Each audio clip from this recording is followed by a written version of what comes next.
I think I made the right choice. Hi, Happy New Year. They've just released the third installment of the Knives Out Whodunit franchise, Wake Up Dead Man. I've just released my third Whodunit book, Welcome Week. This seemed fitting. And also understand that some people might be a little annoyed with the sparse upload schedule of the last few years. I'm hoping that by reviewing all three of them today, I make up for that a little bit.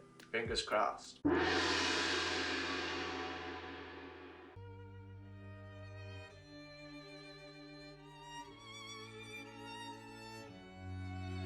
Alrighty, right out the gate here, we've got a gothic house, low angle shot, eerie piano, and two dogs running at camera. Black dogs are typically omens of death in literature. Two of them running at camera hints at two possible deaths that we could expect in this story. Did anyone besides the family show face? Thematically, the story's going to be about family, what it means to be a family, who's considered family, what's more important, the family we choose or the family we're born into. How might that sentiment be reinforced or flipped on its head as the story goes on? As this is a murder mystery, we're meeting all of our suspects as well right now, getting a sense of who they are, how they relate to one another, what they do, what their motives might be. Basically setting up the key players that we can expect to follow over the next 2 hours here. Also getting more of a sense of the tone, subversion of expectations and tropes that exist within the genre itself, but this film specifically. As a self-made man myself, I have to express my admiration for how you followed in your father's footsteps. The whole family, too, and Joni with her thing, and Walt with his publishing empire. Well, We've now also met our private investigator. He's getting her to reveal crucial information by proxy of challenging beliefs that she might have with his assumptions about the family. This is also indicative of his ability to get to the truth of a situation. In this case, the family dynamics, but largely sets up him being capable of actually solving this murder, which right now is not even being considered a murder. From there, we kind of start debating whether or not that suicide ruling is even accurate. We get to the truth of the potential motives, not just what we've heard from the suspects themselves. We're getting theories validated in real time by the handy plot device of the nurse Marta not being able to lie. That's really convenient for moving the story forward. And we also get a sense of why Benoit Blanc has even been hired if this is being ruled a suicide. I do not know. All stuff that are sort of challenging the initial impressions and preconceived notions that have been set up. Walk me through everyone's whereabouts at the time of death. Now we've got a sense of the detective's current understanding of the events that took place the night of the author's death. From a screenwriting perspective, this actually helps us establish a baseline of events that we can build upon, provide additional clues, recontextualize some of the existing understanding as we hopefully filter down to the facts in an entertaining way. The idea being that we sort of introduce new understandings in a way that the audience has fun discovering. I know you weren't looking forward to it. No, but I did it.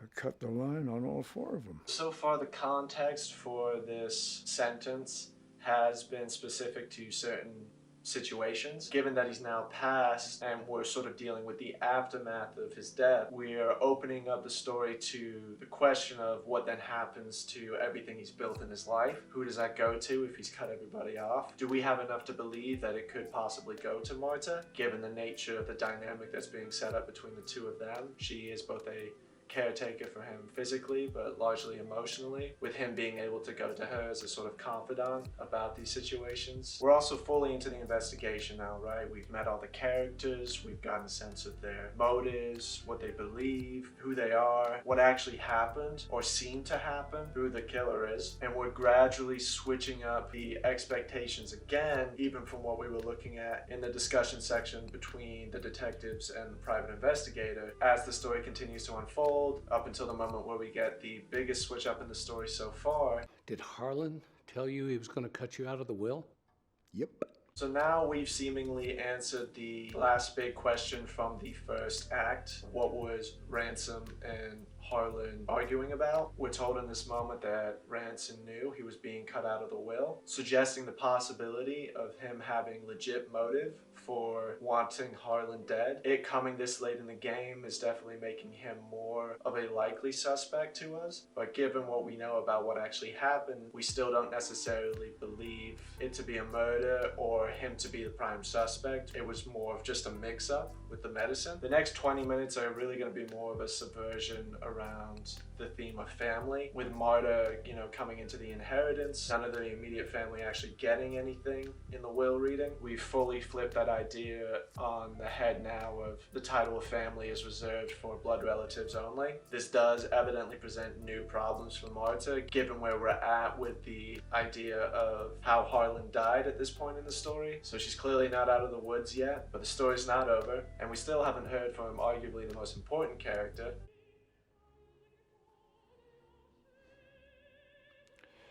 This character has been largely overlooked by the immediate family members, but also the audience throughout what we've explored in the story so far, with the exception of Benoit Blanc. As a result of that, he's the only one who's given the information that she has. It's being told to us at this point that he's approached her to ask about what happened, enough so that when he has the information later on in the story, it doesn't feel out of nowhere. It's not just like a Deus Ex Machina, like where did he get all this? But it's being suggested to us that we haven't earned the right to that information yet. Hopefully we do get that information, because things are not looking great for Marta right now. Despite having come into the inheritance, she's now being blackmailed by someone she doesn't know, claiming to have evidence of her involvement in Harlan's death. So she has to go and confront them, right? It's like sort of a no-win situation though, because even if she goes to meet the blackmailer and the blackmailer gives her the evidence in exchange for a ransom or whatever, there's nothing really to stop the blackmailer from coming back later on when they need more money. Bit of a moot point though, because when she gets there, she finds not only that the blackmailer is the housekeeper, but that she's, on the verge of death. It's a pretty desperate situation. Despite all that, she shows her true colors by rushing to her aid. Also, by the way, the housekeeper who discovered Harlan's body is also the blackmailer. Kind of a fun play on the idea of who's notifying us of the super specific death-related moments in this story. Building upon her act of kindness now, Nurse decides to come clean to the family. She's come face to face with the idea that people are getting hurt. She doesn't want people to get hurt. She believes it's technically her fault. So in her mind, the right thing to do is to come forward in that moment. Ironically, doing so, she discovers the location of the blackmailer's evidence. This doesn't stop her because she thinks it proves her guilt, only for Benoit to then interrupt, suggesting otherwise, at which point we're introduced to another big subversion to our expectations. Harlan told you everything. You can't be serious. Ransom did it. He was trying to get the Slayer rule revoked, which was introduced earlier in the story. Not really sure how he knew about it. I guess you could make the argument that him being Harlan's research assistant that summer might have picked up that piece of information. Anyways, we get all of the information now about how he did it. This is kind of like the final tying up of contextual association to the information that was introduced to us earlier in the story. There's no new pieces being added at this point. It's just an alternative perspective on what was already there. Can't really have new events in this portion of the script at this point. It would feel a bit out of place. But we get to the truth of it. Despite all that, we don't really have evidence. This is more just kind of like a structuring of the narrative until we find out that Marta lied about the housekeeper / blackmailer having survived. It's a very convenient moment for Ransom to then basically admit to having attempted to kill the housekeeper, but since he failed, he didn't really, so they don't really have anything, only for it then to be revealed to us that she lied. And in lying, managed to get him to say all of this while the detectives were recording. And we did set up that recorder in the first act, so that doesn't feel convenient for convenience sake now. This also puts Ransom at his most desperate, and we get a nice mirroring as a result of that, with Marta, when she's at her most desperate, being really caring and still rushing to help others because she's a natural caretaker, versus Ransom, who at his most desperate This only makes the ending that much sweeter when the good person actually gets it all. Cool callback in this moment to the mug from the opening sequence. It's a very nice bookend. Speaking of which,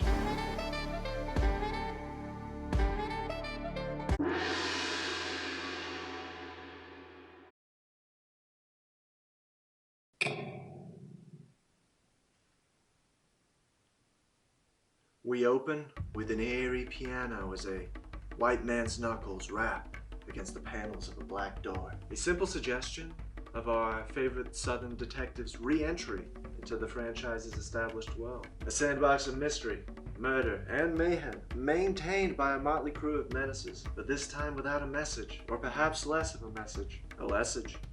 For this film's first introduction of a mystery arrives in the form of a stereogram, the term given to a two-dimensional image creating an illusion of three-dimensional depth.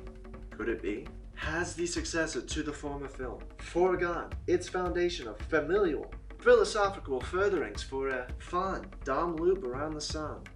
The disjointed cast seems to suggest so. This eclectic ensemble of eccentrics bound not by blood, but by bond, in more ways than one it seems, as what can be gleaned from the shared phone call between them is that their commonalities are rooted in their association with an uninhibited influencer of immense importance, and their willing indulgence through the wanderings of his wild whimsy, save for a single outlier, a woman not made privy to the shared conversation of her shithead counterparts, perhaps due to her inclinations being dissimilar in nature. For we are introduced to our modern Mona Lisa in her darkened, despondent isolation, an animosity burning for the bizarre box before her belonging to an even more bizarre billionaire, subtly suggested to us the audience by the frenzied fury with which she destroys it, nay, disrupts it.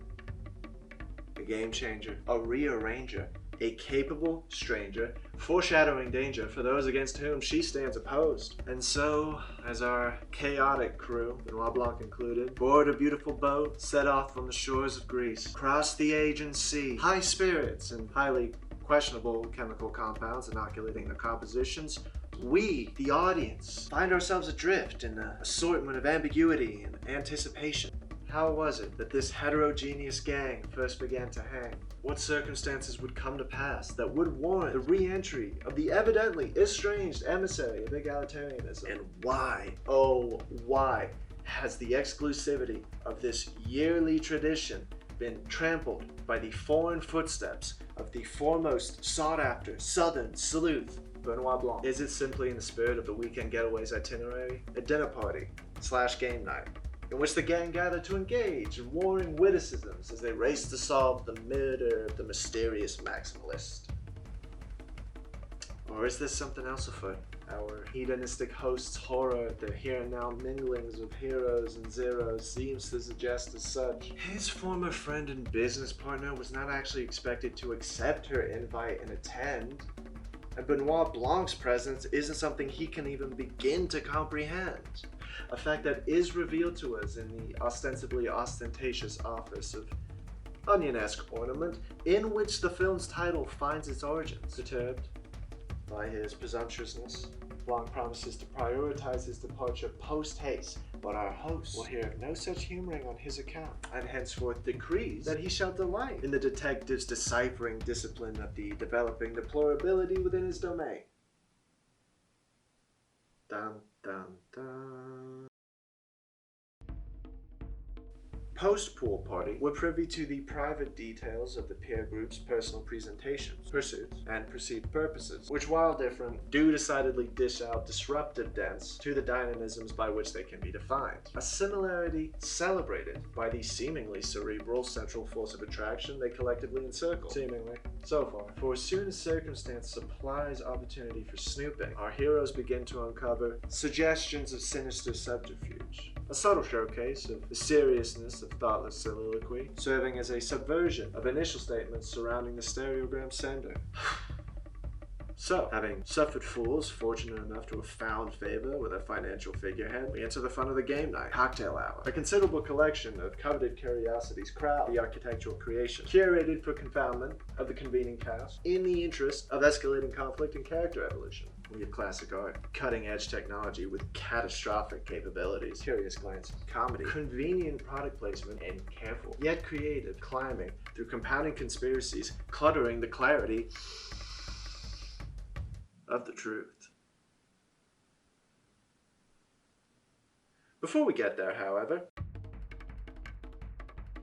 we have to go back to the beginning, the knock on the door. A different door, representative of a revisit to earlier references. Different, but the same. This time it's a white door with the hand of a black woman, where the first scene was merely symbolic with the hyperbolic truth hunter. This time, it is the hand of our actual protagonist, that of the emissary, who we last saw lying limp across the ground. Logic and lighting leading us to only one lamentable conclusion. Lo and behold, she has not arrived at death's door, but that of the detective and Hugh Grant. Debate the dynamic. We learn of the lie we were led to believe of this lady, who's been posing as her late sister, an accomplished woman, of acclaim and accreditation, with a code of ethics to accompany her ambition. Her passing, presumed a suicide as a result of a betrayal from our cohort of characters, rang ridiculous to the resourceful rebel. And so it was that she set out to seek the support of our southern Sherlock. So successful are their shared sleuthing abilities that the research seems to suggest the sister's death could have happened at the hands of several suspects. Hope begins to wane. The desperate search is disrupted and deemed a failure. The emissary's deception is dissolved with the public declaration of her sister's demise, and the detective discovers he's been done. A gunshot, a missed target, an opportunity presents itself, and for the first time in what seems like a minute, our heroes part ways with newfound optimism that victory has not yet eluded them. With the emissary off in search of the proverbial smoking gun, the detective returns to the art museum / lounge area / dining room / bar / murder mystery game board to add the final piece to the evening's real puzzle. What remains of the assorted consortium gathering around in bated breath as he resolves the irresolute, buying the emissary time to boot. Gobsmacked are they, as he manages to do both successfully, shedding light to the dangers of thoughtless tact and acts in a way that counteracts what was previously hinted at but never actually determined for fact. But alas, there's something to be said for brazenness as smoking gun is set ablaze and all in witness are left amazed. Not enough to spur real change, as it seems once again that truth and justice will be betrayed, with even the detective forced to turn away, the limits of his skill set having been put on display. But what's this? A clue, a hint, a last-minute play, rooted in reluctance and vehement disdain, lending strength to she who, when all else abandoned, made the decision to stay. Yes, it is time for true disruption to have its day. A callback to her cathartic carpet bombing coming forth to cause chaos as she clamors to a conquest of comeuppance. What dedication, what deliberation, what disruption. She is truly,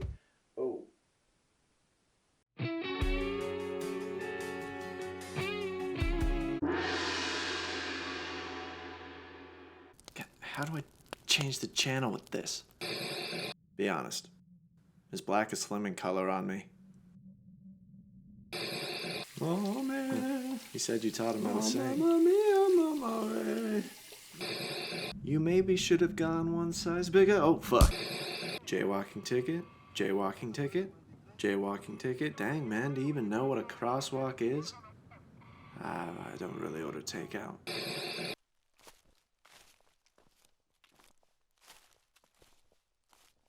Can't believe I dropped my keys.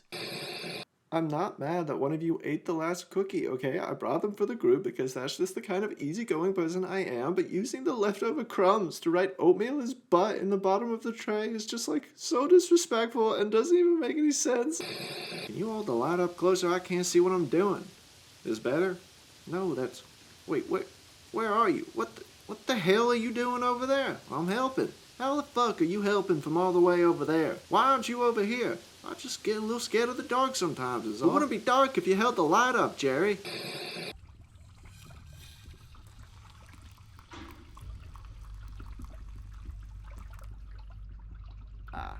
Yeah, so how do you think your first day as the spa plumber is going?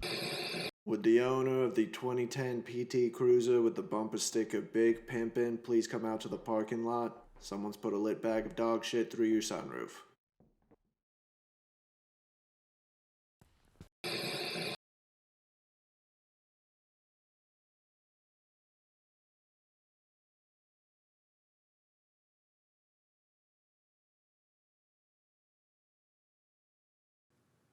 Wanna buy some crypto? I'll miss you.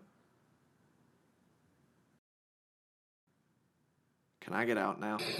You know who you kind of remind me of? Ethan. He'd buy crypto.